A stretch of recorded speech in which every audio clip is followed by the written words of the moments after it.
and then we will get started. So basically, the second half of the course, we're going to take what we've learned about option pricing theory, and we're going to start applying it to to the bond market. So we first started doing it with the stock market, and now we're going to do it to the bond market and banking.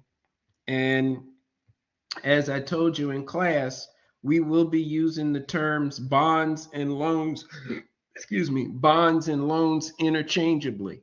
So the same theory that we have for a bond is the same theory that we have for a loan, a bank loan. And when banks buy bonds, they're actually making loans. So banks know a lot about uh, bonds and making loans. That's what they do day in and day out. So let's start with bond and loan mechanics. So I don't know if you all have all had 471 or what they covered in the macroeconomics classes. Is so much that has to be covered that I can understand when profs kind of have to pick and choose. But let's start off with the yield curve. A yield curve, when you, I was going to say open up a newspaper, but you all probably don't even know what that is anymore. Life has changed. When you go to the U.S. Treasury's website, maybe you have access to a Bloomberg terminal.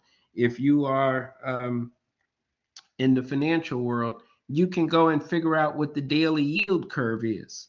So the yield curve consists of U.S. Treasury bonds, and those bonds differ by maturity date. We can have a 1 month, 3 month, 6 month, 1 year, 5 years, 7 years, 10 years, 20 years, and 30 years. I may have not hit all of the maturities, but the U.S. government, Uncle Sam, when they need money, they can either raise taxes or they can issue bonds. We as the public buy the bonds, and then that's how they get the cash. So the yield curve plots the yield or the rate of return on those different bonds by those different maturities. And that's what you're seeing here, the 1 year, 3 year, 5 year, 10 year. And this is the normal slope. The longer the US government borrows from you and me, the higher interest rate they're supposed to pay. Whereas if we're only borrowing for a short period of time, we get a low interest rate.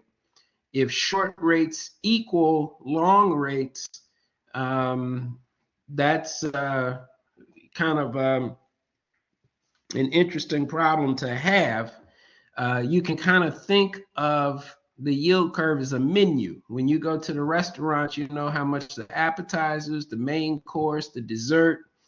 And so what we're saying when you have a flat yield curve is that the difference between lending for a long period of time is no different from a short period of time. So you might as well just go long, extend the loan as long as you can in some cases. And then this is the inverted case. I may have gotten a question about that last week. If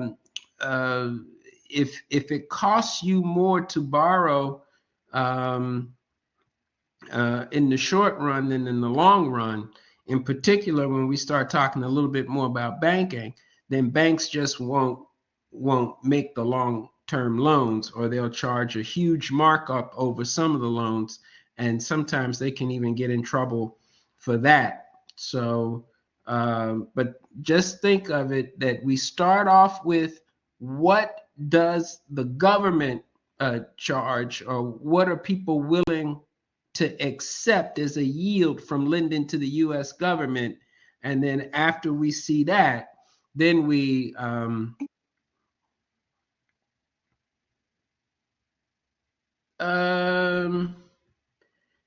I would that's a good question. I wouldn't. It can occur due to some crazy regulation or what have you. It doesn't always have to be that way. A lot of times the yield curve, one of the big explanations for the shape of the yield curve is expectations. What do people expect to happen in the future, or what does the market anticipate is going to happen? So it a lot of times the yield curve may uh, uh, be influenced simply by market expectations, but that doesn't mean that it can't be influenced by regulation. The other explanation for the yield curve is that each maturity is its own separate market. So there may be times when there's just so much demand for short-term liquidity, but not near as much interest in making a long-term loan to the government for 30 years.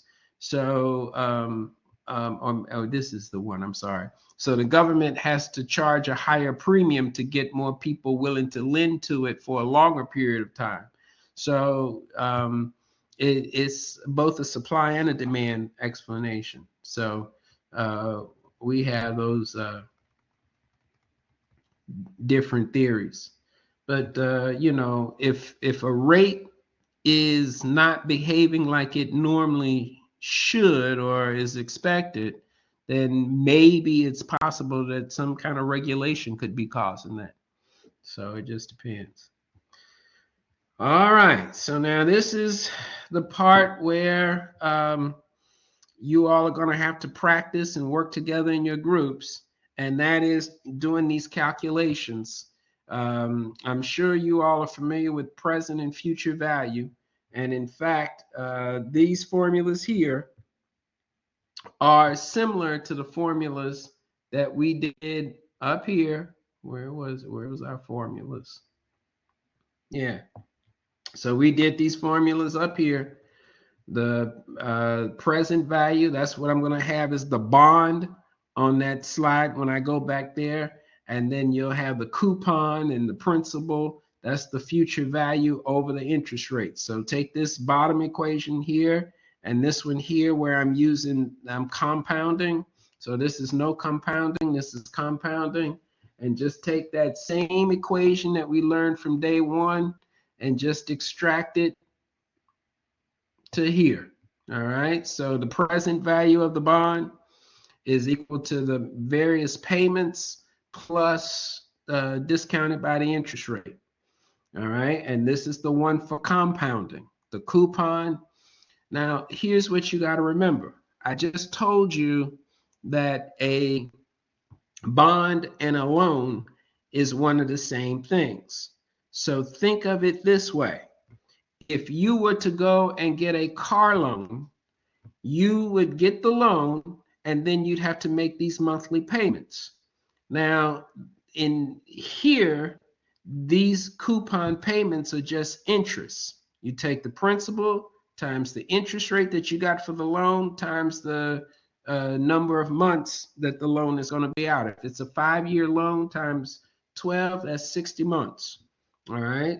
Now, the way this is written is this is a balloon payment where you just pay interest, interest, interest, interest, interest, and then your final payment is interest and the amount that was lent to you. In the real world, we amortize. You pay a little interest and a little principal, and then those payments can be fixed over time. But in class, in theoretically, when we teach present and future values that has a coupon payment, we just talk about the principal times the rate times the time. That gives us the interest payment. And then at the very end, this M is the principal amount. That's the way we teach it in class. That's what I should have shown you last week, and I forgot. And then we really amortize these loans over time when we're talking 30-year fixed rate loans, so that you start off paying more interest than principal, and towards the end you pay more principal than interest, but you're not socked with this big huge principal payment at the end. All right, so we try to make it easy for you.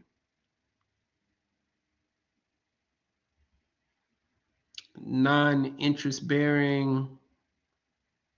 Um, um,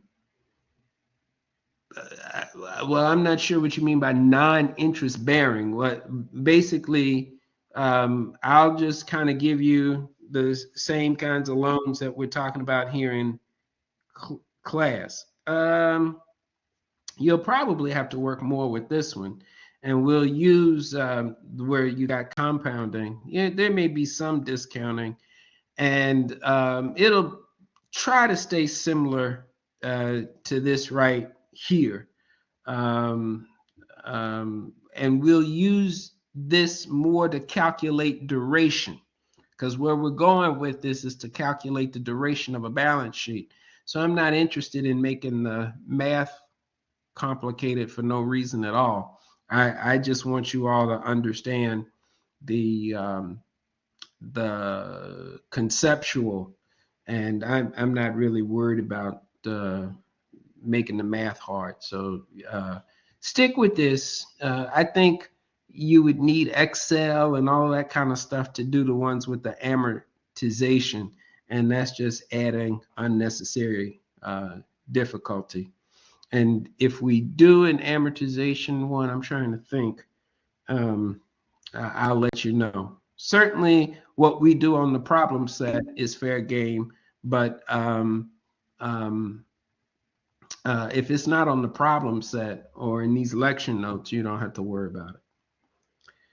All right, so now we're going to talk about the difference between a coupon bond, which we've had these coupons here, and then the principal.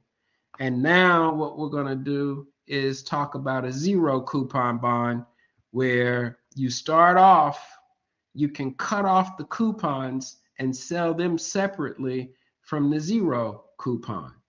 All right, so I can say I got I don't know, a 5-year coupon bond. And if it was for 5 years, it would pay a coupon payment, and then it would have the final balloon payment at the end. Now, instead of doing it that way, maybe I use some kind of fancy derivative to separate the coupon payment from the zero coupon bond, and each one of these can be a zero. So I'm trying to think of an example that, without getting too, I'm not trying to teach a course in mortgage servicing rights, but that's kind of an example of a zero coupon bond. But let's go here. Let's just go here. So we have a 1-year risk-free zero coupon bond.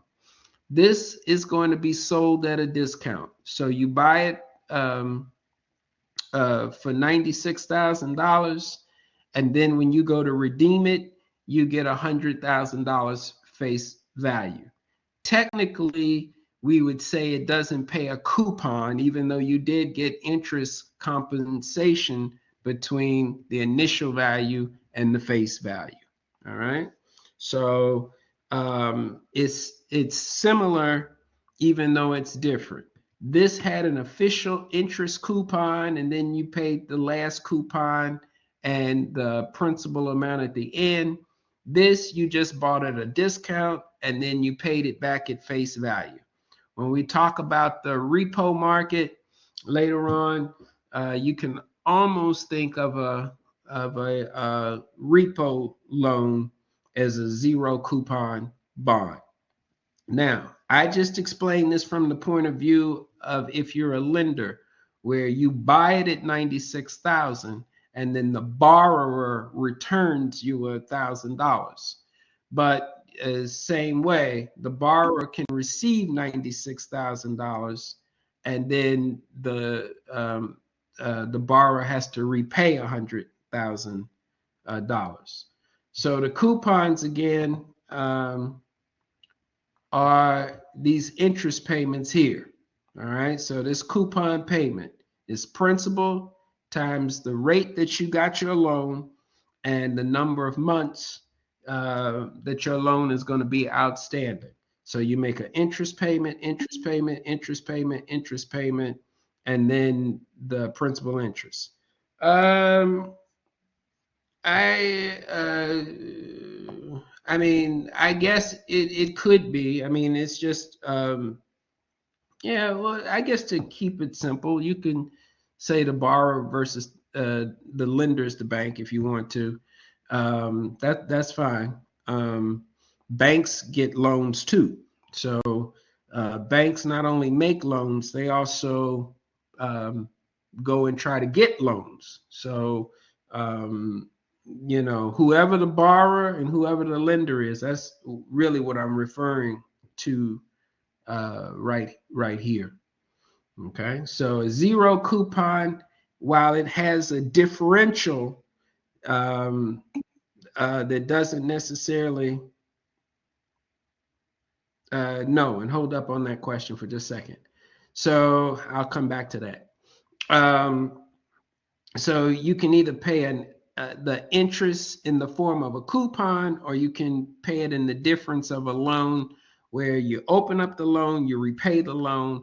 They technically don't call that a coupon because you start the loan, you end the loan. When we talk about a coupon loan, you start the loan and you just pay sequences of coupons over time. And then when the loan ends, it's like a balloon payment. You pay that last coupon plus the principal interest. So now that's the way we model bonds and cash flow payments in class. All right. So the real world, you got a little, yes, the principal amount is the amount borrowed. The principal interest, right. Okay, good. Principal times rate times the time. All right, so the question about the savings alone, let me go back to that one. The principal interest, if you make a loan for $10,000, then the principal is 10,000 plus whatever the interest rate is for however long the time is. So the coupon payment or whatever, that's your interest right there. All right, now let me go back and this question about the savings and loan. Um, should we treat savings accounts as loans to banks? Yes. Savings accounts, checking accounts, certificates of deposits. When you put money in the bank, you are making a loan to the bank. Absolutely. Okay. Okay. Now, here is where we begin to incorporate option pricing theory into this bond theory. When you take regular money in banking, 9 times out of 10, they'll go over how to calculate the coupon payments and the principal payments and all of that kind of stuff. And by the way, this is coupon compounding, and then this M again is the principal amount, and it's the same thing. So this is the sum of the coupon payments plus the last payment, the principal amount, and that's how you get your answer. And usually in a regular money and banking course, they don't talk about embedded optionality.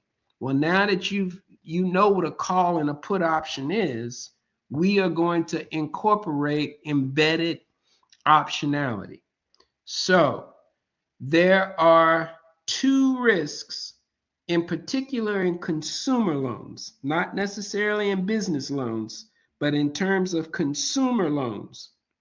A mortgage loan, a car loan, credit card loans,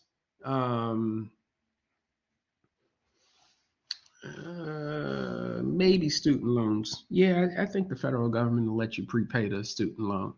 But there's 2 risks that are that you have to worry about: the risk of paying early and the risk of paying late.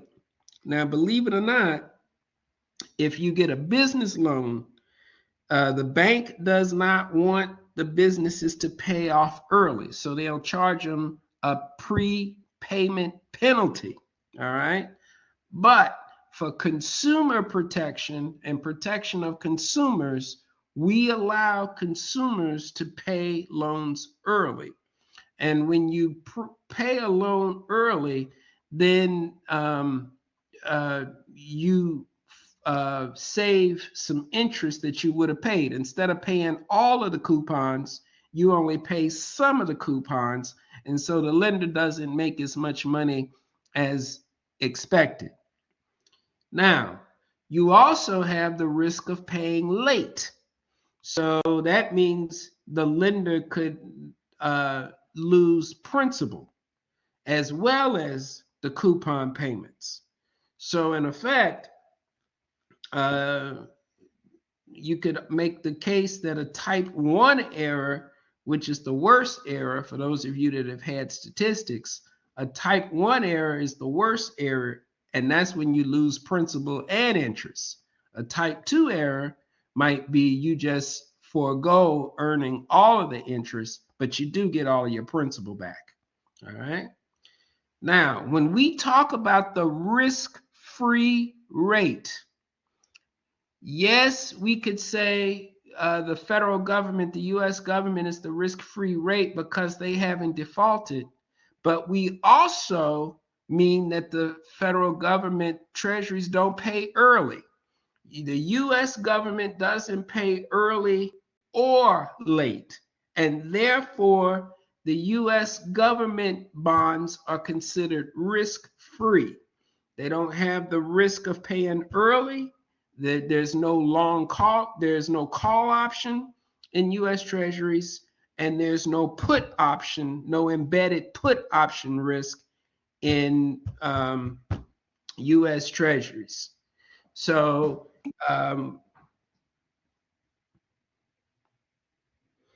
usually when we have a government shutdown,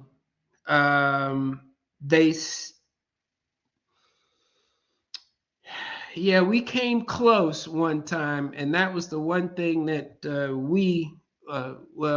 my colleagues and I at the Library of Congress, we were trying to explain to the members of Congress who sort of thought this was a joke, So what if we miss a payment, don't pay as scheduled, and we pay when the shutdown is over?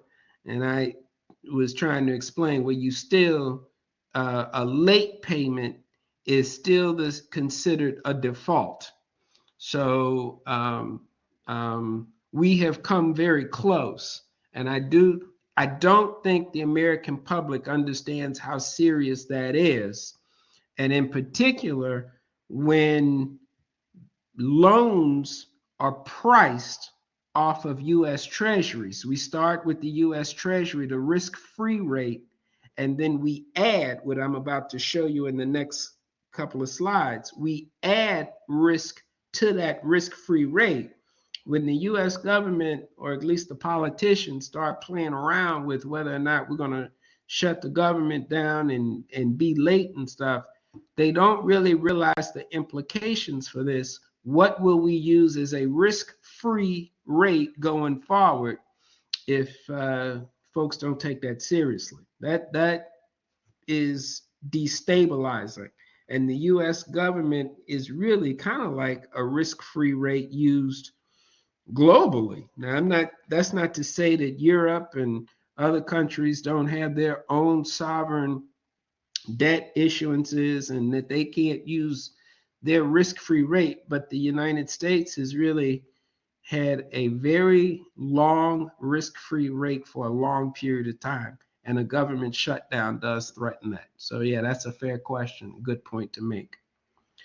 All right, before I go on to these other graphs, let's just make sure that we understand this one here. I want to make sure that you guys understand what an initial par rate is and what a current spot rate is. All right. So like we say with the mortgages, and this is one of the slides that I use in the real estate class, I can refinance my mortgage and get a lower rate. That means instead of, if I get a 30-year mortgage, but let's say in 5 years I refinance to a lower rate, then what I have actually done is I've terminated the old mortgage. I've called that mortgage away from the lender. That's why we model it as a call option. I have the right to call away the mortgage at 6% and then replace it with a mortgage for 4%. So I'm calling away what's valuable and I'm exercising my prepayment option. So if the initial rate was 6%, that was what I initially got my rate, my mortgage rate for. And then the spot rate, current mortgage rates drop to 4%, then I can exercise my option to prepay that loan early. And yes, the profit and loss axes are the same. All right, so it's the par, what I initially got the loan for over the spot. It's the, I'm sorry, the y-axis is the same, but I'm just changing the underline. So the first half of the course, we put the stock on there. In this half of the course, I'm changing the x-axis around. So in this first one, I put the 6% at which I initially got my mortgage, and then I put the spot rate on there. So if the spot rate is 4%, then I'm moving to the right along the in a rightward direction on that axis, and therefore I'm in the money to prepay when interest rates go down, because the ratio increases in value when interest rates go up. And if interest rates go up to 8%, then I'm moving backwards closer to the origin. I'm just going to not refinance. Why would I refinance to a higher rate mortgage? So that's what happens. And then again, as the loan amortizes, and I'm not necessarily trying to make the math to this part of the course hard, but if, let's say I get a 30-year mortgage and I keep it for, let's say, 12 years. If that mortgage is amortizing such that I have been paying more than just coupons, so instead of just paying coupon interest, and then maybe $200,000 for the house, the last payment, I've paid a lot of interest, but I've also paid down some principal over those 12 years. Well, even if interest rates drop, I have paid down enough principal that this strike price A may also start moving to the left. And so it doesn't make sense for me to refinance and then start the clock back over again from the beginning. Because now I'm just going to pay a lower interest rate, but I'm going to start paying more interest up front again. So just so that you know that the strike price of a loan isn't necessarily constant. If that loan amortizes, that strike price is moving closer and closer to the origin. All right. So anyways, that's the first risk, and that is the risk that the borrower pays early, so it reduces the cash flow for the lender. The lender wants a certain amount of cash flow.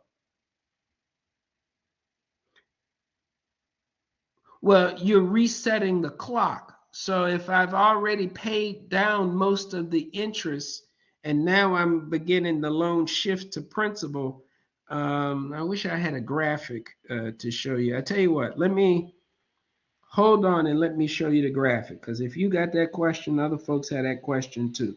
So give me a second. All right, here we go. I want to, let me close this.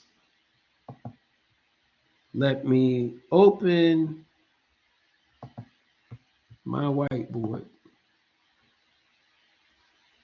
Okay, now let's start here. So let's say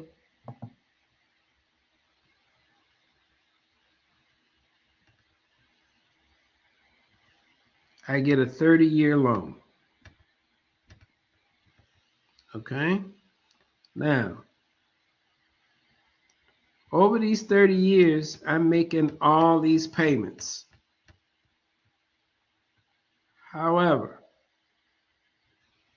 this is going to be interest, and this is going to be principal.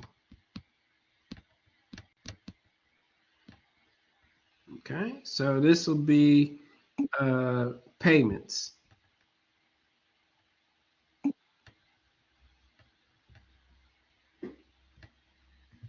All right, let me see. What was your question again?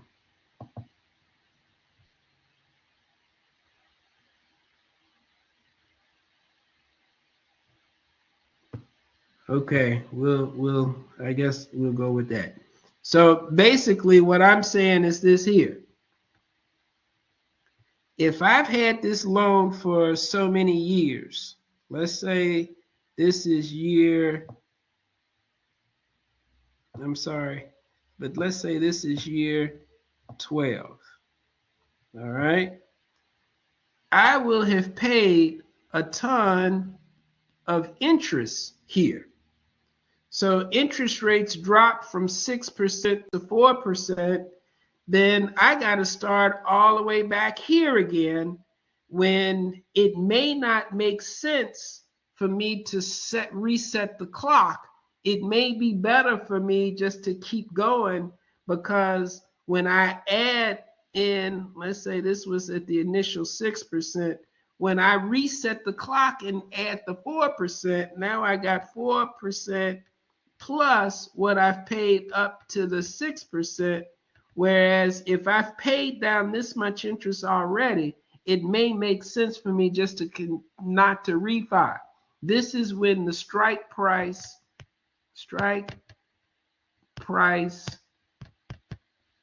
has moved leftward on the profit and loss graph. All right, so this is a different graph from the profit and loss. This is maturity over here. All right. Now, what the hell did this thing do? Hold on. I didn't ask for that. Okay. So, yeah, if the, can y'all still see that damn thing? Okay. So yeah, good. So if on that profit and loss diagram, if the interest rate continues if I've paid 12 years, then that strike price is no longer in the same place. So I shouldn't be exercising the option where I would if the strike price was in the same place. The strike price moves to the left as I pay down more interest, meaning that I have less and less of an incentive to pay early. In fact, if I've already paid all of this interest, not there it go again. So if I've already paid all of this interest, here, let me do it this way. Damn it. All right, if I've already paid all of this interest anyway, then I've already paid the lender for the time to wait. So now I'm going to make the lender wait, since I've already paid all of this interest for the luxury of waiting. All right, so I've already paid the interest for the luxury to wait. So I'll just go ahead and make him wait rather than hurry up and pay the loan off. Does that make sense? Good. All right, stay motivated. Now I'm going to close this out. This thing seems to have a mind of its own. This thing seems to have a mind of its own. And let me go back to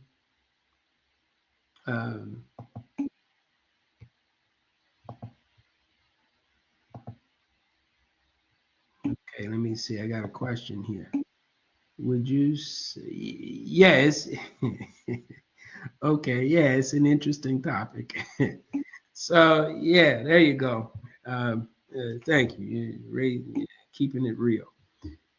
Yes, it's just a replacement of higher cost debt, which I'm calling away from the lender and replacing it with lower debt. But I need to do that early on in the mortgage, not after several years where I've already paid a ton of interest. All right, so that graph was amortization that you saw. And instead of that's different from this coupon payment in class, because the coupon payment here isn't like that where you pay a little interest and you pay principal. This is all interest here, and the principal's a big balloon payment.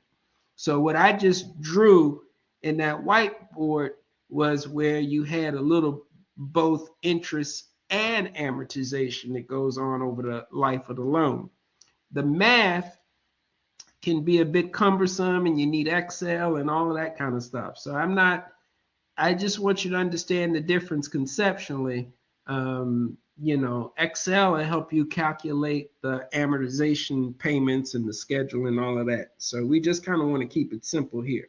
In many ways, that's one of the reasons why economists make so many assumptions, is because we want to be clear on what the math is telling us, so that you can distinguish between being able to solve a math problem versus what's going on in the real world. So that's kind of what we do. All right. So now the embedded put option works the same way. The strike price moves the more, let's say you buy a house and you put down a down payment. All right. Well, if the house goes up in value, the collateral goes up in value, then your strike price moves out to the right, and you're less likely to default on your mortgage loan. Why would you default on the mortgage loan if the house is going up in value? But if the house goes down in value, then you are more likely to default on the loan, because what will happen is you'll owe more. Your mortgage loan balance will be larger than the value of the house, and you're paying more for an asset that isn't worth as much. So a rational economic agent, and we're not talking about morals, we're just saying a rational economic agent doesn't want to pay more for an asset than what the asset is worth. So the borrower has a greater incentive to default if the collateral goes down in value. And that's what happened in 2008. It wasn't a question that people got loans that they couldn't afford. For whatever reason, as long as house prices were going up, all of these people could afford the house. It wasn't until house prices fell in value, then all of a sudden, oh, the lender, didn't pay attention to my ability to repay the loan. So that was just BS. All right. Someone magically comes up with the money when the house is going up in value, and they magically can't come up with the money when the house goes down in value. It was clearly the put option to default was in the money in 2008. And again, let's say the lenders today are saying you can't buy a house with zero down payment, because if you buy a house with zero down payment, you put absolutely no money down. And if the house goes down in value, you can walk away and have nothing to lose. So what the lenders did was say you have to put 10% down, at least 10% down. No more of these 0% down payment mortgage loans.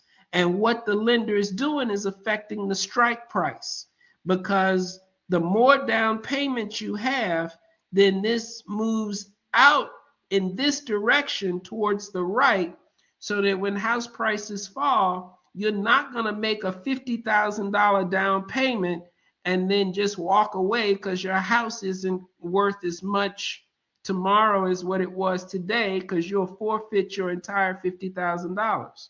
So the more people pay down the principal in the house, or the higher down payment, or if the house goes up in value, that causes the strike price to move further out of the money, and people are less likely to default.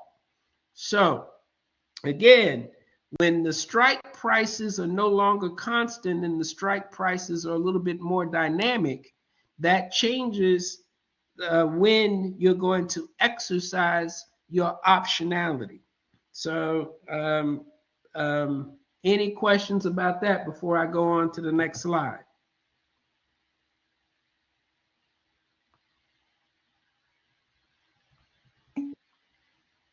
Of course. Is there a way for the lender to move? Well, the lender's not going to make the loan. The lender's not going to lend you more than what the house is worth. So if the strike price is here, you're apparently asking the lender to make you, let me come back up here. Yeah. If the strike price is over here in the money, then you're basically asking the lender to give you more money than what the house is worth. And so that mortgage application is going to be denied right away. So to get a mortgage, your put option has to be out of the money. Okay, good. Good question. Now, this is what I was talking about when you asked the question about the federal government when we had these shutdowns.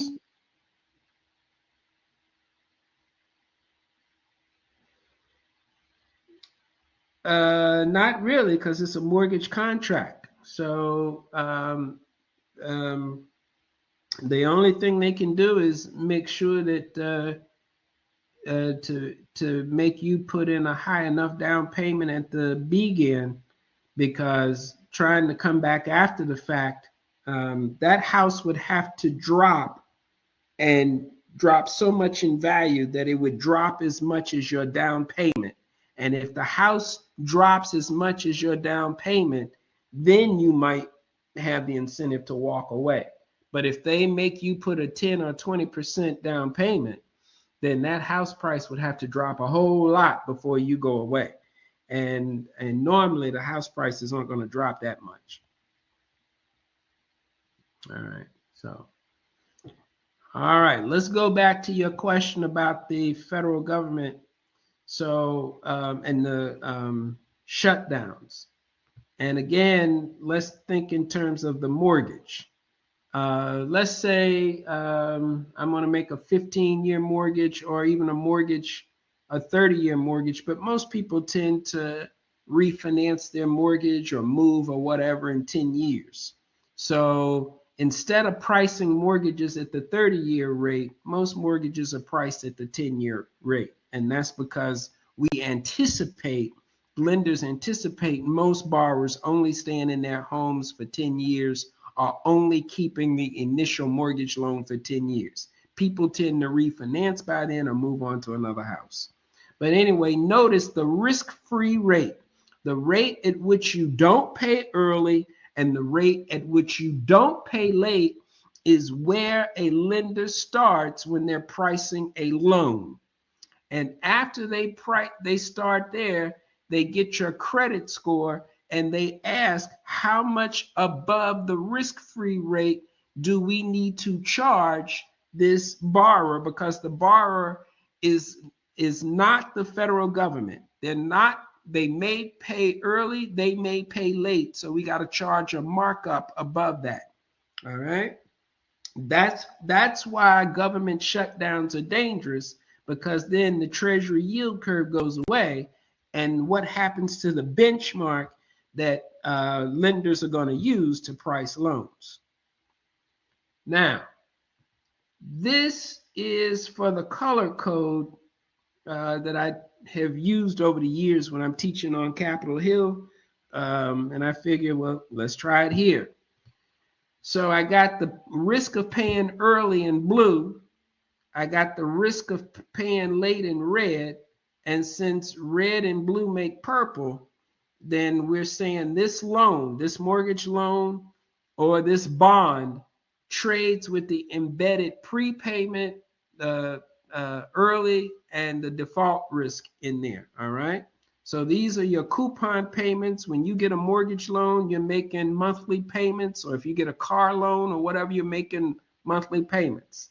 So that's you know, what you would pay if we were charging you the risk-free rate. But then we add in the fact that you might pay early. We add in the fact that you might lose your job or have an accident or something that has nothing to do with the collateral that's being used to back the loan.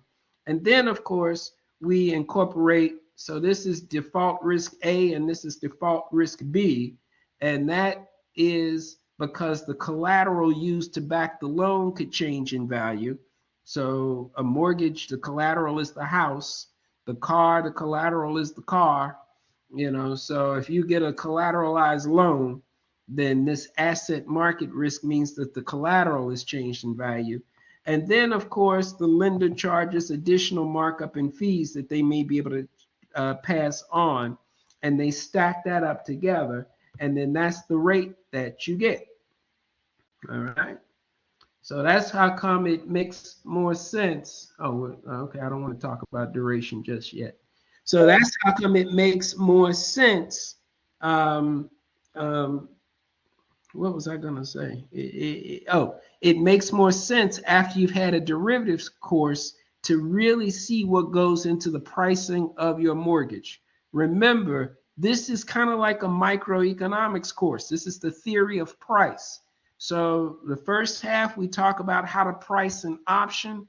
And now we're showing how you can use those option prices to stack them up together. And then you can price loans for you and me. Okay, Will, go for it. What's your question? Yeah, the trigger events that you have there, Yeah, that's default. yeah, yeah. Trigger events are something that neither the borrower nor the lender can anticipate. Yeah, So yeah. trigger events are like getting hit by a car, getting sick, losing your job, stuff that they can't take into account in their forecast. Will the originator of the bond change that depending on certain things? Like, does that change at all, or is that sort of just standard? That's more standard. So let's say you have a 700 or 800 credit score. So your default risk is pretty low. So we'll still factor that in because we know you're not the US government, so it's not going to be 100%. So we'll factor that in. But then the trigger events may go on. We know that of all of the mortgage loans that we give out, 2 to 3% of them are gonna go bad or gonna default because of these trigger events. So they'll use some kind of algorithm and factor in how much to charge you just in case you run into an accident or something like that as well. So Yeah. um, So they'll figure it out that way.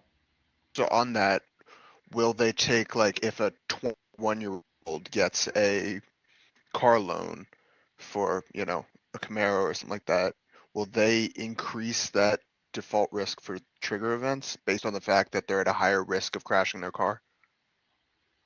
Well, they may not be at a higher risk of crashing the car. So the car isn't going to determine the loan.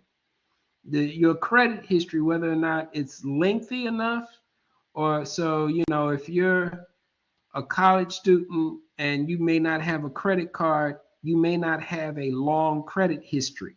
So you may pay more simply because you don't have a long credit history. But maybe you are someone that's, I don't know, mid 20s or something, you've been using a credit card, so you've been paying on time. Well, you're not more risky because you have a sports car or whatever. If they're looking to see that you've been paying bills or whatever on time, you still could be priced pretty reasonable for the credit for that car. All right. So it's the people who miss payments that drop to like 5 and 600. Yeah. So what I wanted to say it without saying it, but like you crash your car and you like die kind of thing, that makes you so you can't pay it, right? That was what Right. I was like Now that's a trigger trigger events like event. that. So, Right. but like, will banks or whoever's originating these loans, will they look at things like that ever? Yeah. Like I say, they look at Okay. trends. They look at the Okay. national trends. Okay. All right. And then Understood. they'll just say 2 or 3% will happen, and then that's kind of how they'll do it. I got you. Um, Thanks. okay, okay, no problem. I'm reading the next question here. Is a longer credit history?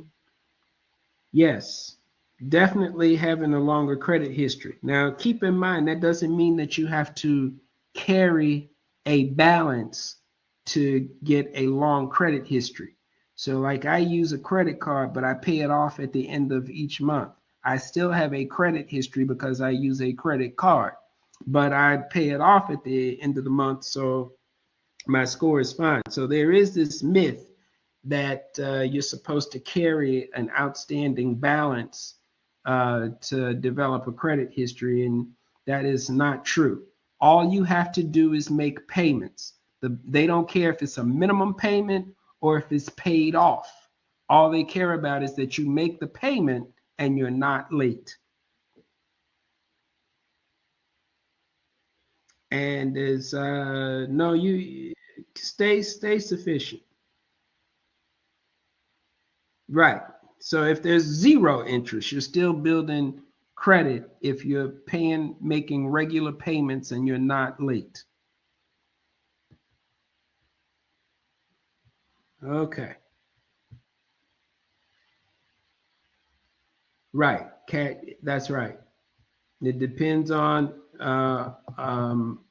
yes, I like the way you use perfect. Not on how much interest you pay, but on the regular cash flows and not missing payments. And back to Will's question, insurance companies they don't call it a credit score, but they try to figure out the probability that um, file an insurance claim. So they'll use your credit score and they'll add other algorithms in there, and then they'll come up with the probability that you'll file an insurance claim. So if you do have a sports car, but you pay your bills on time, I don't know, maybe you make good grades and go to Sunday school or whatever, I don't know. But they'll throw all of that in an algorithm and say, okay, this person is less likely to file a claim. So we won't raise his insurance rates as high as this other person who is, you know, kind of hanging out all hours of the night, smoking weed or whatever. Okay. So let's I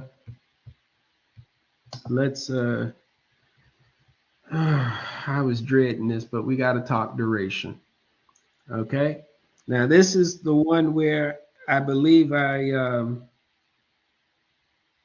yeah, oh yeah, and it takes 7 years to remove a bankruptcy off your credit score. In fact, I have a report that I've written for Congress on credit scores. It's still sitting on my boss's desk, but as soon as I can get that off his desk and get approval, it'll circulate and y'all can just Google it. And I think it's about 15 pages. You can read all about how the credit scoring stuff works and all of the fights that the credit reporting agencies and the Consumer Financial Protection Bureau has. Just remind me, and maybe in the next week or two, I'll see where that report is and if I can get it out to you.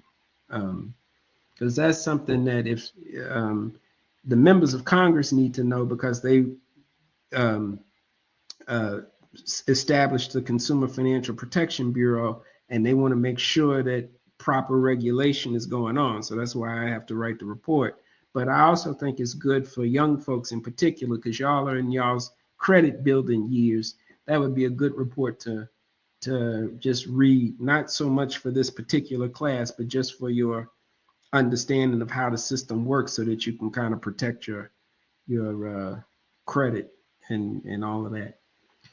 All right, so this is the dreaded duration. Let me see. I think I gave y'all a worksheet in the. Let me just. Yep, I got it right here um, in the folder. Hold on. Let me show you of how to compute duration. All right, so hold on. I'm gonna stop sharing. Let me open this up. Share screen, and let's go here. There we go. So we're going to talk about duration.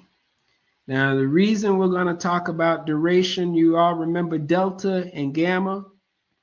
So delta, what's the probability of being in the money? And then gamma was, what's the probability that the moneyness will change?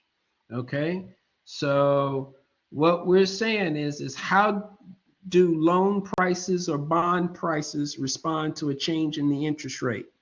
So if you took macroeconomics, we would say, if you change the price of X, how would, what choice on the indifference curve, how would X and Y change, right?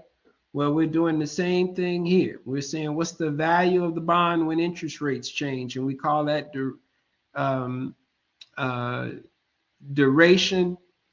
And in particular, since this is the risk of paying the loan early, we're asking the question, how long does it take for this loan to be repaid? And if interest rates change, does that prepayment speed up or slow down? All right. So if when the Fed raised interest rates and people got mortgage loans, the question was, if the Fed raises interest rates, how quickly are people going to repay their loans, and is the prepayment speed going to change? We found that when interest rates go up, people do not prepay their mortgages early. They are deep out of the money to repay their mortgages. All right, so that's the gamma. Gamma is closer to zero. And when the interest rates are closer to the par rate, then gamma is equal to 1. The speed at which they prepay their mortgages could shift back and forth real rapidly. So it's the same thing. Duration, the length of time that a loan is fully repaid by the coupons and the principal. All right. And then this here example is how to compute duration, and that's in your folder. So you'll have the maturity length. This was a 3-year loan. This was the coupon. It was $100 bond. This was the par. This was the semi-annual payments for 3 years. So that's how we computed the $5. And then I went through, showed you all how to compute it. So the duration is this 3-year bond is going to prepay or be fully repaid, in 2.6 years. All right. And I can take this duration and I let convexity be 0 to make the math easy. And then I showed the price of the old bond and then versus the new bond. All right. That's in your, it's on Blackboard and in that little folder. If I ask you to compute a duration, we'll keep convexity at 0, and then I'll, as you can think of the convexity questions almost as the gamma questions. Is prepayment going to change? Is the prepayment speed going to change a lot or a little bit? So you'll see that in a second. So I'm not going to try to trick you. I'm not going to ask you questions that I don't cover in class. So remember, the duration is theoretically, it's got to be less than maturity. If the loan is paid off in 3 years, then the duration has got to be that. Yeah, that's right. And then the 0 coupon bond, the duration is equal to the maturity. All right. Now, if I'm going to get a 30-year loan and instead of paying it off in 10 years, I'm going to take all 30 years to pay it, that means that that loan is going to be sensitive to interest rates, and lenders really would like to be paid back soon as possible. If you loan money to a friend of yours, you may smile and give them that loan and be nice about it, but you really do want them to repay you as soon as possible. Well, so do lenders. They prefer lower duration. All right. So let me go back. This is in your that box there, and so just make sure when you're doing that problem set, is it question 1 or 2? You know where to find that box. Where's that PowerPoint? Yeah. Is it showing up? Yeah. So again, the longer the maturity term, the longer duration, but the higher the interest rate, that reduces the duration. And this here is written just like a coupon bond where you pay all of the coupons up front and then you pay the coupon in principal at the end. But like I say, in the real world, we have amortization. But that's really what it is. How long does it take for the loan to be repaid? And then, of course, that's how, if interest rates change, does the repayment speed or does the duration increase or decrease? Yeah, I'm telling you, I'm not gonna, I gave you the example. So if I give you that example, then just follow that example. I'm not asking any trick questions. All right. Yes. Yes. No trick questions. I'm not going to ask y'all on an exam. Here out of the sky comes amortization. Go on Excel and figure it out. No, no, no, no, no. Okay. So you remember seeing this when we talked about delta and gamma. So this is, where did we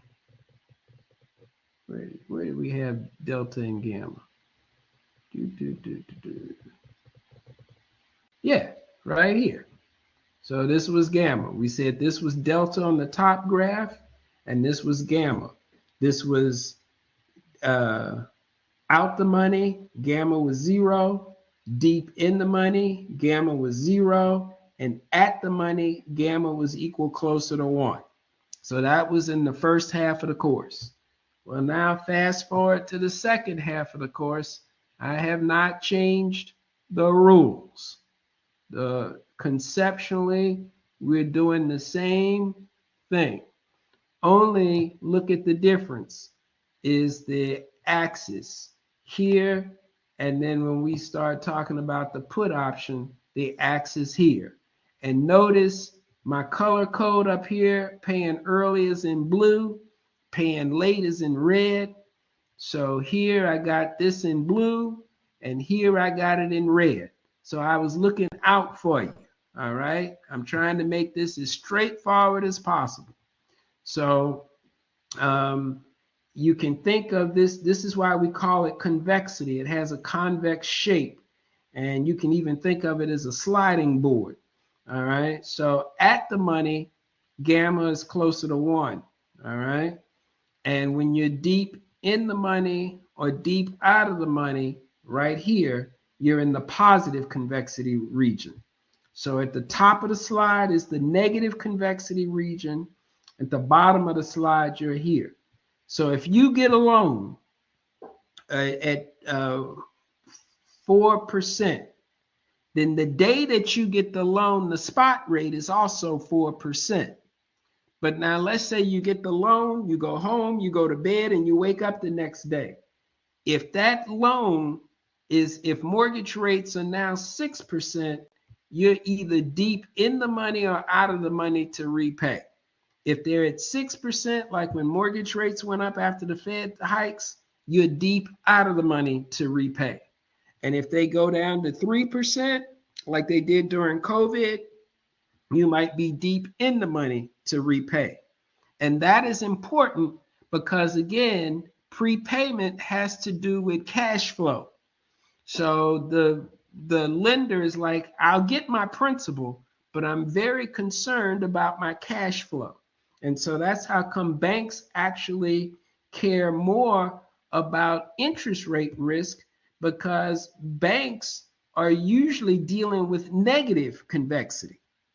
And that is how come default risk is priced at a lower rate than interest rate risk, because as you'll see, if I go and get your credit score, I know whether or not you are 800, you're out of the money, or if you're 500 and you're deep in the money for default. And 9 times out of 10, you're not going to necessarily change your behavior. All right, you're not going to go see a therapist, have an out-of-body experience, and start paying your bills on time. And same way, you're not going to just go there and start paying them late. People who pay their bills on time tend to pay bills on time. People who are late tend to be late. And it has nothing to do with being rich or poor, because there's a lot of rich people out there that pay late, and there's a lot of poor people out there that pay on time. So that kind of foolishness, get that out of your head. It's completely random. You have 2 kinds of people in this world: those folks who pay on time and show up on time and do things on time, and the people who are late and they will be late to their own funeral. All right. So anyways, the insurance companies will actually purchase default risk from a bank, and the bank is like, tell you what, we'll keep the negative convexity risk and we'll sell the positive convexity risk to the insurance companies, because insurance companies don't need liquidity the way banks do. So they can hold on to the illiquid default risk for a lot longer period of time than no, red was default risk, put option risk. Blue was call option risk. Okay, yeah. Mm-hmm. And then this graphic is systemic risk when something like positive convexity suddenly changes to negative convexity. All right. So that's what we mean by systemic risk. Hold on, let me so if the yield curve was upward sloping and then suddenly it becomes downward sloping, or the bond's cash flows suddenly change. So first I'm pushing the rock up, or suddenly the rock gets heavier for whatever reason, or here you're pulling this person on the sled and, you know, having fun and everything, and then suddenly the defaults suddenly accelerate, then this means gamma is no longer predictable. So in some ways, you could say even gamma followed a crazy random walk. All right. So when the direction, which here, and the speed, suddenly changes, that's what we call systemic risk. All right, that's one way to think about it. And in 2008, when we had the housing crisis, the housing collateral suddenly dropped in dollar value. All right.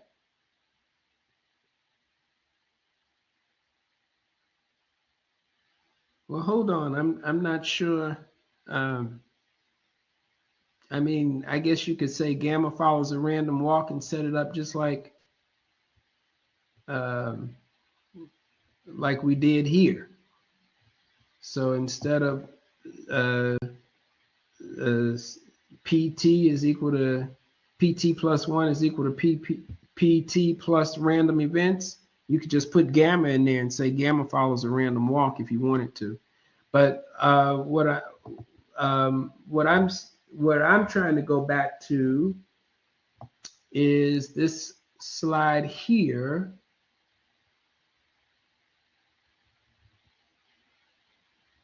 Yeah, where the collateral suddenly dropped in value, house prices dropped in value, and therefore you were suddenly, when you were suddenly out of the money because house prices were rising so high so quickly that your loan balance was always less than the collateral. House prices dropped, the collateral dropped suddenly, and now people were in the money to default on the put option. So that's what I mean when I say um, the defaults suddenly accelerate, because now the moneyness of something that was predicted to change slowly suddenly changed quickly. All right. So I thought this little cartoon was a good way to illustrate that. Any questions about that?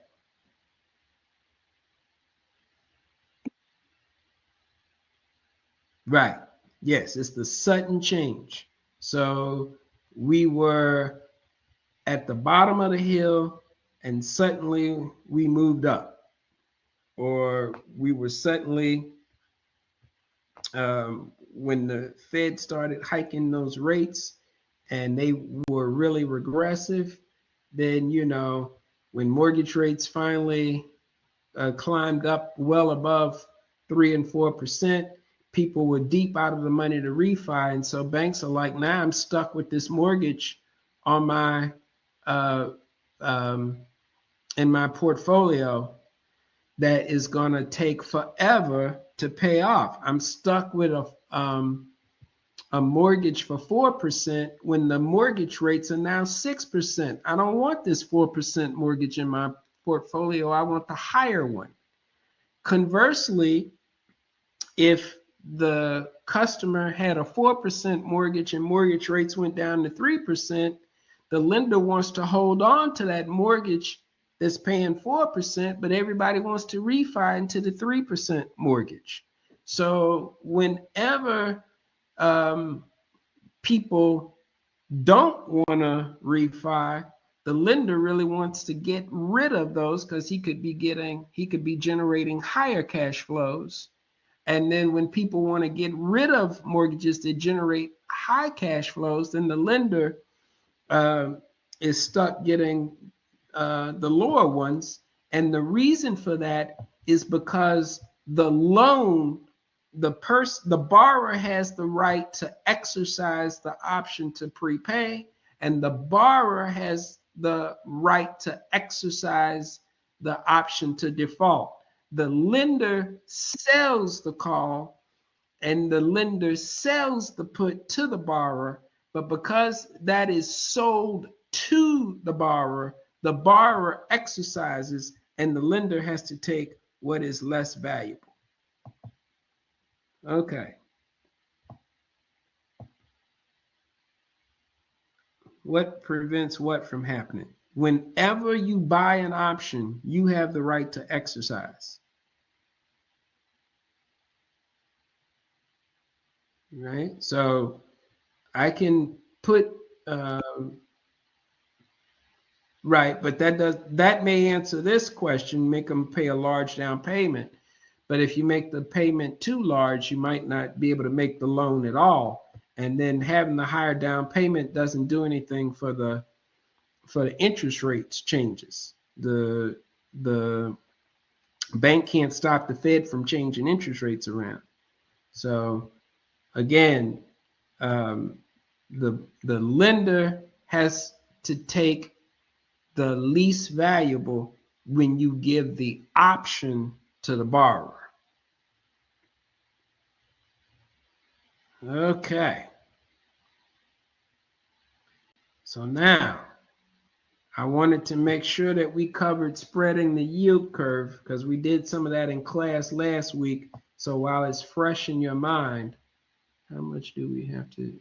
Yeah. And maybe we can hold on to the repo stuff until next week. I answered a question, I think it was for Will, about the repo. And when I was driving home, I'm like, did I answer that question right? So I got a brand new slide in here, and I'll see if I can repopulate that in Blackboard and in the box for you. Um, so when y'all ask me questions, you force me to think through stuff, and then I try to come up with a clearer way to explain it. So I'll get that to you next week. All right, we are going to spread the yield curve. So notice we've already talked about a yield curve. I'm going to make a loan at this markup above the risk-free rate. So in a way, if you all remember how the monopolist, instead of setting price where MR equals MC, they move it up to the AR, to the demand curve, and charge a markup above cost. Well, that's kind of what we're doing here. We're saying if I can borrow at this low rate and lend at this higher rate, then that's going to be my profit spread. So I'm going to charge a markup above cost. And I'll start here at the risk-free rate. I'll tack on some stuff. But you know what I am going to do is I'm going to go and get a short-term loan, and I'm going to borrow in a sequence of continuous rollovers. So I'm going to lend at long rates, which is the total revenue, but I'm going to borrow at rates shorter than the maturity of the loan. Now, I just told you, lenders like low duration. They want you to pay them as soon as you can. At the same time, lenders create a situation for themselves where they'll make you a loan for 10 years, but then they'll go out and borrow money for every 6 months or every 1 year. So the lender has to repay what he or she has borrowed sooner than you have to repay the lender. That's because the lender has goodness pouring out of his or her heart. All right. Plus, it's profitable. Now, where does the law of one price come in? Because you need a $10,000 loan.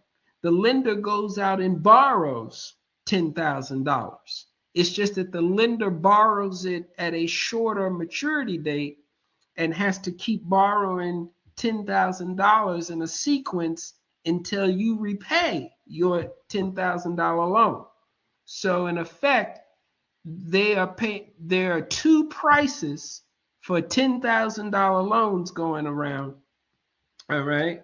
And that's how come the profit opportunity exists, because the same $10,000, I can borrow it in one market and lend it in another market at a higher price.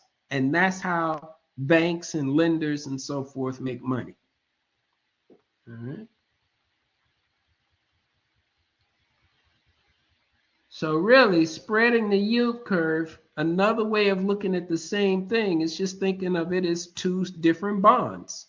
I go and I'm long bond A, but I'm short bond B.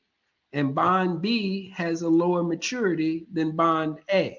So if you notice, this is the exact same graph on this side. And here I'm just showing you the two prices on the same yield curve.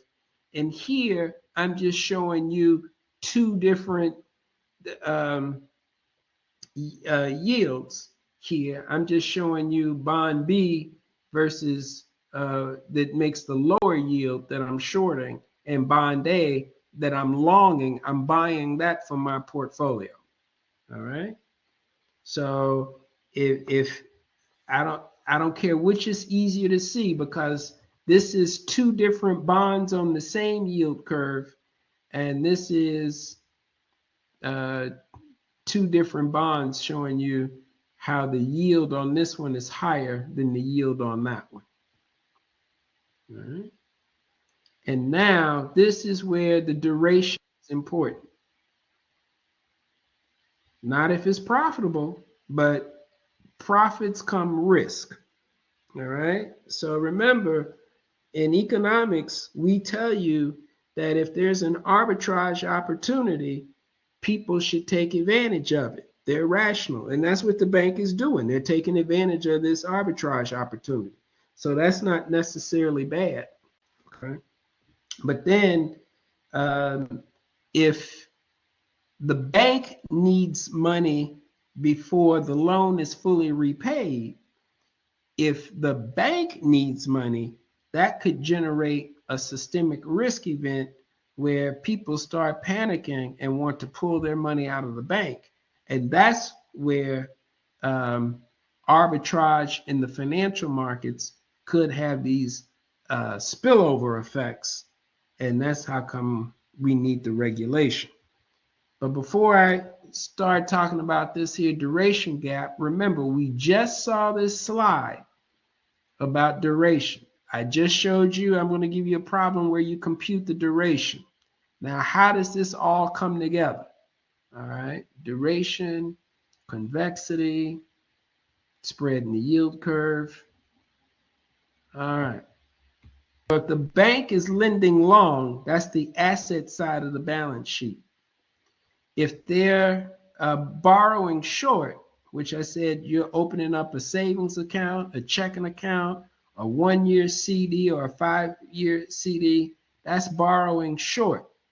So here's the duration gap. And so we're saying that it's going to take 1.9 years. That has to be covered, right? We have the we got this little formula here. We plugged this in. We took the 4, and then we where's I forgot where these other numbers came in. They could, but that's more expensive because remember, yeah, here's my 2.33. That's the that, and then the 0.9. That's the weighted average, the total liabilities over the total assets. So I'll come back to your question in a second, James. So the 9 divided by the 100 is where I get the 0.9. This is the 2.33, and this is the 4 comes from here, the duration of the assets minus this ratio, and that gives me almost 2 years. And that's saying I have to really, my duration gap is telling me that the assets had, compared to the liabilities, have a 2-year duration. All right. Now, that's not a bad problem for the bank to have. That means they're lending long and borrowing short. They're profitable. But now if they owe more than what they're earning, that means they need to start making some loans. So a negative duration gap for a bank isn't necessarily good news. All right. Now, what is good news for the regulators, though, So the Fed, the FDIC, and the Office of Control of the Currency, OCC, they would like to see the bank go out there and buy some derivatives so that they can bring this duration gap equal to zero. They're glad that the bank is making money, but at the same time, they don't want this mismatch here uh, to become a systemically important headache that they have to calm the public down that the banking system is okay and all of that kind of stuff. So, but the problem is the asset values may be affected by variables that are different from the liabilities. And so that's why we need the derivatives. So let me answer this one question that James put forward. These are actually, he's been asking some pretty good questions. All right. Well, we're gonna get to the repo rate. I'll have to answer that question next. Well, we'll see how much time we have, but I may have to come back there. The repo rate is kind of like a short-term loan. I'm using my loans here as collateral for a short-term loan over here. So that's where the repo rate is going to come in. So yeah, this is kind of like a money and banking course on steroids. All right, but let me go back and answer this one question uh, for James. So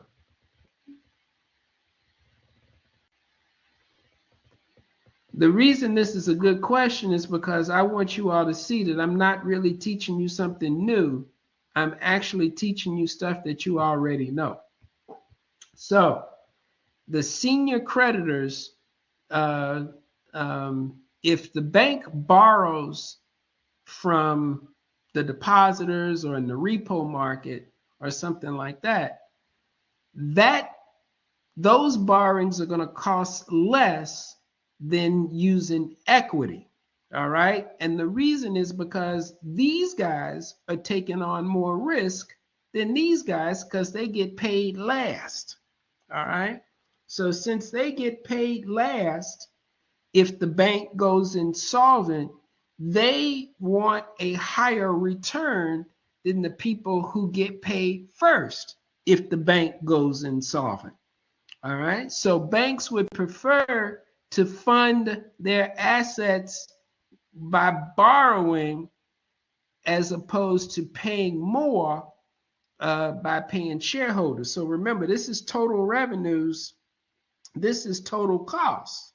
So if you can fund the asset side of your balance sheet with cheaper borrowings, then you don't really want to use as much equity. But that's where the regulators come in and tell the bank, we want you to hold more equity, meaning we want you to have more shareholders. And of course, if you have more shareholders, you have to keep your stockholders happy. And if you don't keep them happy, they'll go and invest in Best Buy, Apple, and all of that kind of stuff. So it's really like you want the common shareholders to eat the losses, but at the same time, the more equity you make the bank use, that might translate into higher price loans if they can't use the borrowings. So that gets into why that gets into bank capital regulation. All right. So again, a lot of the questions you have, believe it or not, you have the underlying concepts where you can go back and get them. So I'm trying my best to tie everything together. I don't like it when I would take a course, they would start off teaching me one thing on day one, and by the end of the semester, they're teaching me something different, and I have no idea how what I learned on the last day of class related to what I learned on the first day of class.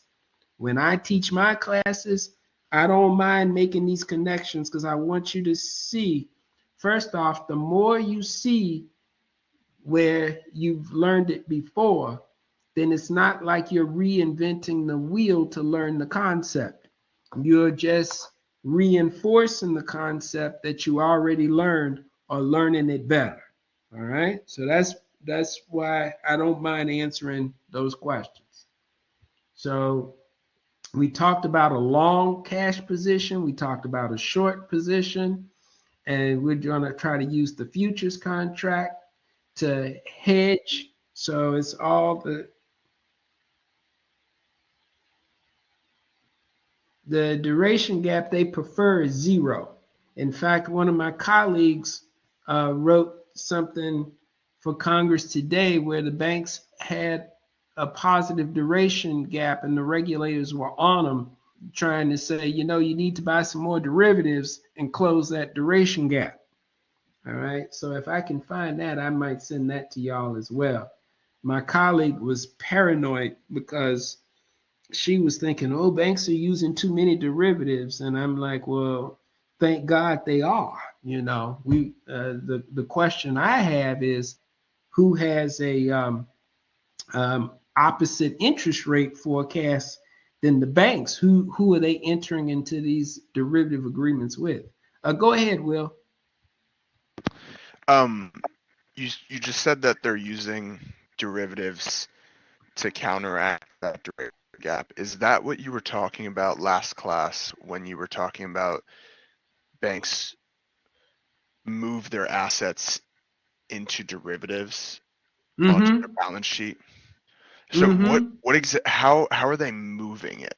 Are they just moving the risk and they're still holding the underlying assets? Or are Right. they When they use credit default, we're going to talk here about the interest rate swaps later on. We'll do that either next week or the week after. And we're okay? going to talk about credit default swaps when they sell off the default risk. And then we'll also talk about when they put together asset-backed securities. So I'm going to show you all of the ways these are all derivatives in which they use to splice and dice the risk. So if you have a loan, this is a great question too. If you have a loan that has both um, the risk of paying early, the prepayment risk, and the risk of paying late, I can use derivatives to sell off the default risk and hedge the prepayment risk. And so that's what banks are using the derivatives for, is to manage the risk of their assets, because their assets have both risks in them. They can splice and dice and separate the risks, and then they can hedge the other risks. But they have to be careful because, again, microeconomics tells us that I make profits. Microeconomics tells us, yeah, that I make profits when I'm not at C. I need a gap. I need the difference between B and D to make profits. The more derivatives I use and the more hedging I'm using, I'm actually making less money and we're moving closer and closer to point C. So derivatives are helping to increase um, efficiency, which isn't necessarily a bad thing, but we got to be careful now because spreading the yield curve is how I make my money. And you're telling me to sell off the default risk so I can reduce my capital requirements, use interest rate derivatives so I can hedge my prepayment risk, and then just like selling default risk is like buying a put option so that the insurance company will eat the default risk if I default. So I'm literally buying insurance from the insurance company to take my default risk. Well, if I'm paying them insurance, then that's taking money out of my pocket. Yeah. So that's how come it's kind of controversial. And on the term project, that project that you all have is about how the banks, the regulators have told the banks, when you do your black shows or your binomial pricing, we want you to um, make we want you to tweak the model. Let me see if I can find the slide here. And this is where that project is going to seem kind of difficult, but what it's going to do, the light bulb will come on after you all do it. But what it's going to do is say, we want you to tweak these equations so that it'll look like you're in the money, even if you're not in the money. And that's how we're going to determine how to set your capital requirements. So we're going to make sure that you know who you're getting into these derivative contracts with, so that if you're in the money, the person that you've gotten into this derivative contract with will pay. So that gets into the term project. So I didn't mean to go off point there, but it's all based on these fundamentals, Okay. and you'll just see the different applications. All right, so let's see if we can't. Lending long, borrowing short, derivatives. Yeah. So the one thing that I didn't talk about was the funding risk here in green. All right. So I have the asset, the prepayment risk in blue, the default risk in red, and now I'm going to introduce something to you all called funding risk when I'm borrowing and then I have to do the continuous rollovers. The funding risk refers to the fact that short rates follow a random walk. So if I'm borrowing in a sequence of shorter term rates, then basically what's happening is I have to worry if the rate is going to be higher than it was the previous sequence. So the 1-year rates I know are going to be lower than the 10-year rate that I borrowed from. But, how much is it going to, if it was 1% before, is it going to be 1.5%? Is it going to be 2%? Will it go back to 1%? What's going to happen to those rates? So this funding risk is take the profits. I told you that was going to be in purple. Red was the default risk. Prepayment was the blue. And so this is my sequence of short-term loans. These green bars are sequences of short-term loans. Now, I have made a loan funding a long-term 5% loan at 5%. Okay. I'm going to keep the prepayment risk in blue. But now if I go to this purple here, that means I'm also keeping the default risk as well. So blue and red is purple. So if I'm lending long and borrowing short, I'm lending at 5%. I'm subtracting out 2.5. What is it? The long-term rate? Yeah. So these are the short-term rates on this axis. Yeah. So I'm subtracting out the short-term rate from this long-term 5% up here. And if you notice, when short rates go up, the profitability of my loan goes down. When short rates go down, the profitability of my lending goes up. If I don't sell the default risk and keep the default risk on my portfolio, I would make this much profit. But if the regulator comes in and tells me to hold more capital, that's going to reduce my profit anyway. And the question is, if the capital requirements are too high, will this purple line up here actually fall below the blue line? If it falls below the blue line, then I've got to sell that default risk to the insurance company so that I can at least earn the blue line. All right? Does that make sense? Yes. Hold on, James. Let me answer Will's question. Go ahead. So about the funding risk, does the funding risk only matter at so like the funding risk, each of these rates are like at each period in the rollover period. Where is it eating into your profits? Like you have it spread across this whole time period. The funding risk changes a lot. All Is right. I'm Mm-hmm. curious where does the funding risk, like, where does that impact your profits? Is it right at the end, or is it? No, no, no, no, no. It's all throughout the life of the loan. So let me go back here. Keep the purple in mind, okay? Mhm. So the red and blue makes purple. Yeah, So I'm lending at this higher rate and I'm borrowing in sequences. So I'm lending at 5% and then I'm borrowing at 2%. Then I roll it over and it's 1%. Then I yeah, roll it yeah. over and it's 1. All right. So that's exactly what this is showing here, that I am, let me see if I can make this bigger. Okay. So what it's saying is this short rate was 2.5%, then it dropped to 2, then it went to almost 3.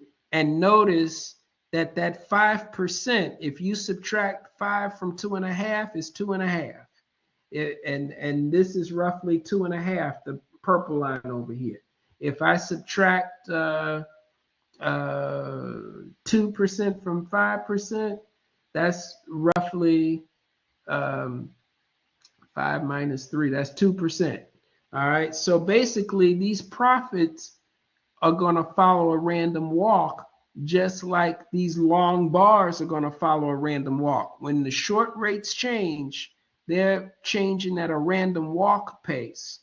When the long rate is fixed, all right, I gave you an automobile loan at 5% and I fixed it over the life of this loan.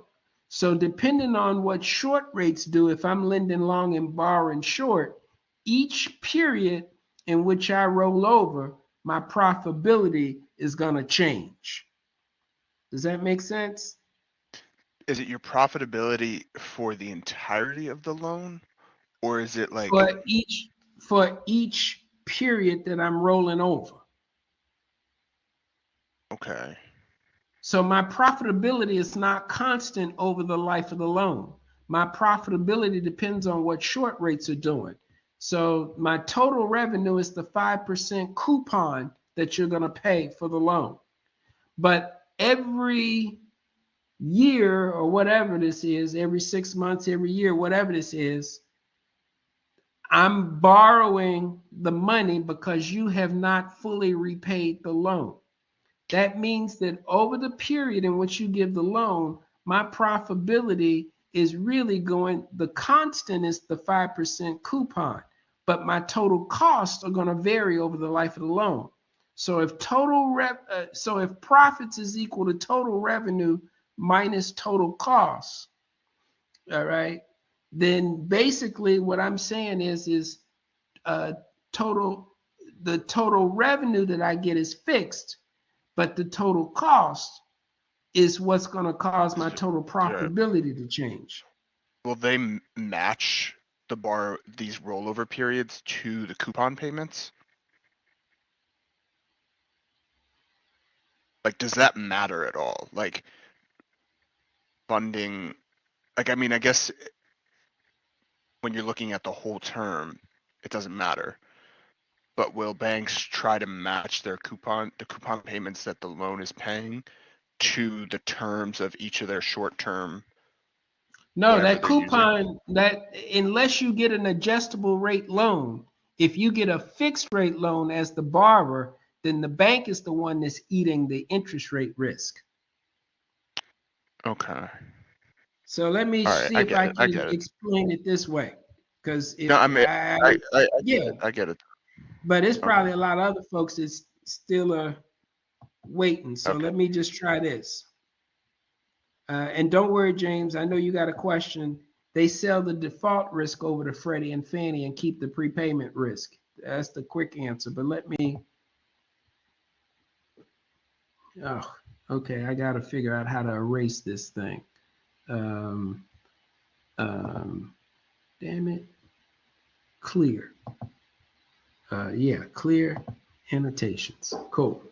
So basically, um, get my pen. How do I want to do total profits? I'll do total profits in purple. All right, so total profits equals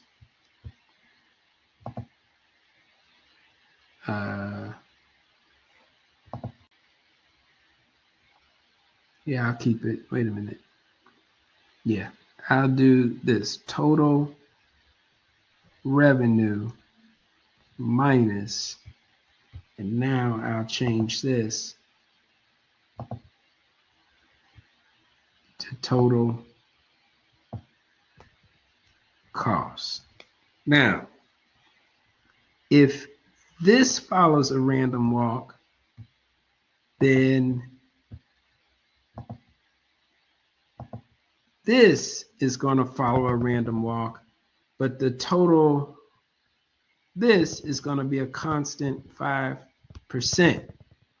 So this can be 2.5% one period, 2% the next period, 3, and all of that. And then my total profits, there's going to be a gap there. My total profits are going to be higher than the total cost, but they're going to fluctuate. But that 5% on a fixed rate mortgage will be the same. Now, if it was an adjustable rate mortgage, then this would move and then the total profits would stay constant. All right. But on a fixed rate mortgage, let me get my eraser again. On a fixed rate mortgage, um, damn it, it's either one or all. On a fixed rate mortgage, this goes away. Damn it, I'm just doing scribbles. We get more of this to mirror the total cost, and then the 5% is fixed. Does that help make that clearer? One line is fixed and the other two lines are squiggly. If it's a fixed rate loan, this one is fixed and total profits are squiggly.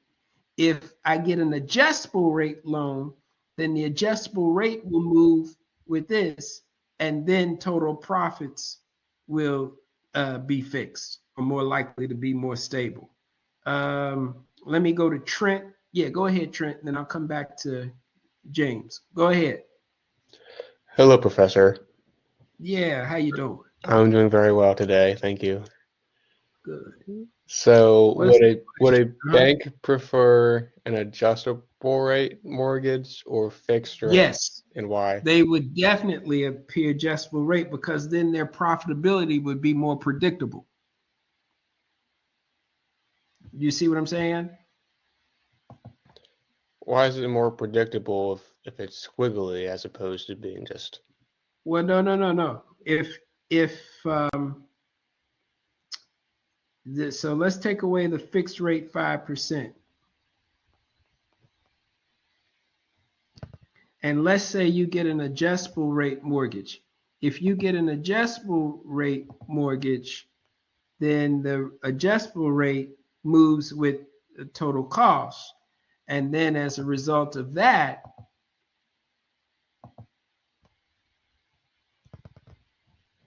the total profits are more likely to be stable. So what I'm saying is you're going to get two unstable and one stable. With the adjustable rate mortgage, with the adjustable rate mortgage, adjustable rate mortgage, the long rate is going to move with the short rates. Okay, so that profits are going to be more stable. With a fixed rate mortgage, the fixed rate here at 5% is going to be fixed So then the profits are going to move with the short rates. You see what I'm saying? Indeed. Thank you. That makes sense? Okay. All right. Now, let me see. Let's go back. Let me see. Let's go back to James. The constant 5% is only for a single mortgage. Right. Yeah. I mean, I'm just making an example with one mortgage, but basically, a bank has a whole portfolio of a ton of mortgages. So when they go through and try to figure out their synthetic position, it's a pain. They have a lot to figure out when they do that.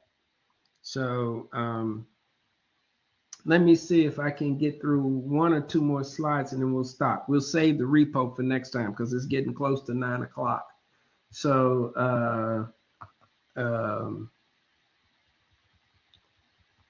all right. So yeah, we got one more and then we can check out. Okay, okay. Now I'm at home now, so I got my screen and all of that. When I get to St. Louis, I'm not gonna have all these luxuries, so I'm gonna apologize in advance for when I do this in St. Louis. All right, so let's say you go to the bank and you get a mortgage for 4.3%. All right, you're gonna pay 350 basis points or 3.5 for the coupons and the prepayment risk. Believe it or not, you're only going to get charged 0.5% for default risk because gamma is close to zero. Gamma, the convexity risk that doesn't change as quickly as the negative convexity risk. So this is positive convexity risk, which change slowly. Prepayment risk is negative convexity risk. All right. Then, of course, there's a fee to collect your monthly payment or the coupon that you pay on your loan. That's 25 basis points. And usually people talk about when they get a good rate, oh, I got a great rate. This 4.31 is what they go and brag about to all of their friends.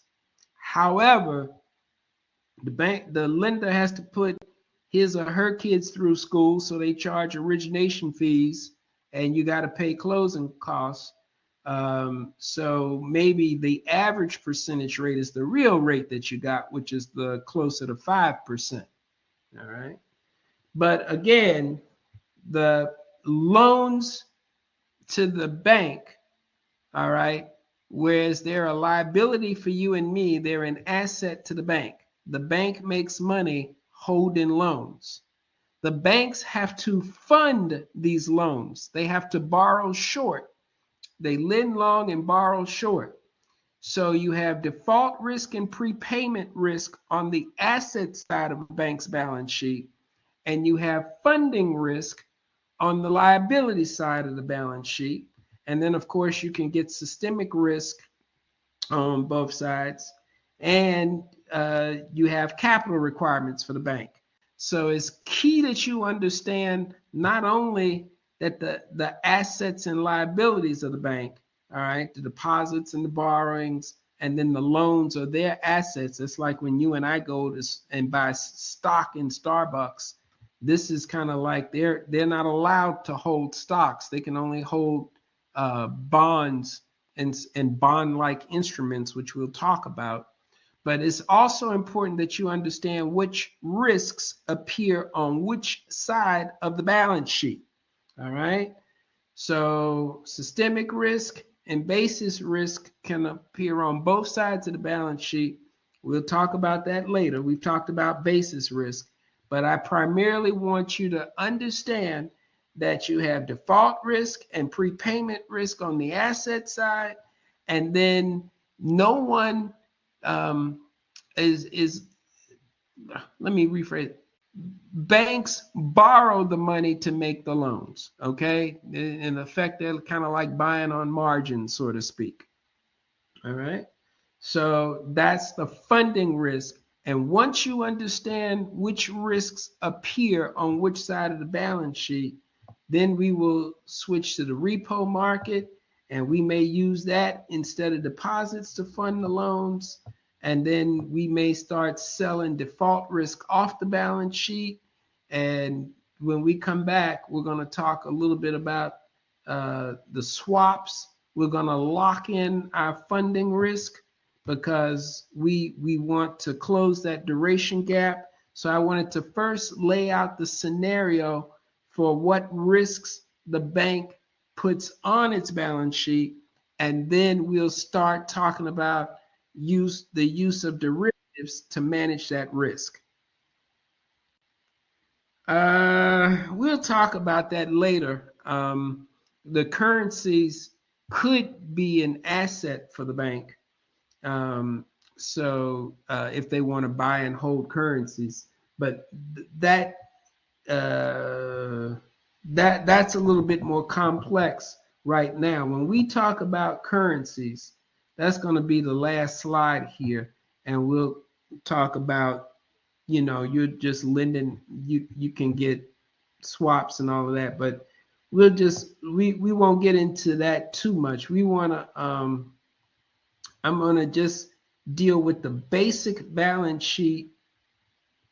Here we go.